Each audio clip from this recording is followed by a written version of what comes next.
today's Living Word with Pastor Arlene. Today, let's start by looking at Genesis chapter 11. Genesis chapter 11, we're talking about needing our soul in unity with our spirit, our mind. And we're looking at what happens and how our soul and our spirit becomes disconnected.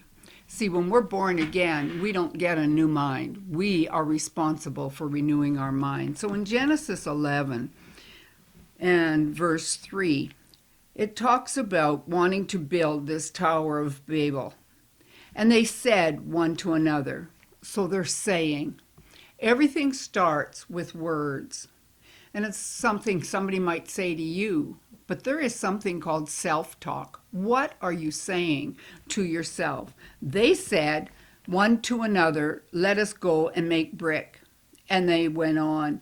But then verse 5, and the Lord came down to see the city and the tower which the children had of men builded. And the Lord said, behold, the people is one, and they have all one language.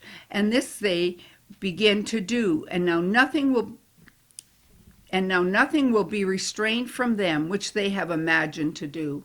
You see, the words created an imagination.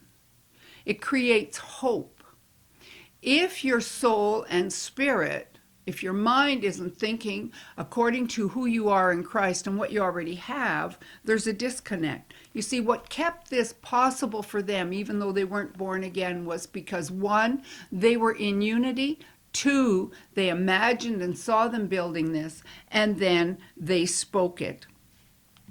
And verse 7, go, let us go down, and there confound their language, that they may not understand one another's speech. Satan hasn't changed his tactics today.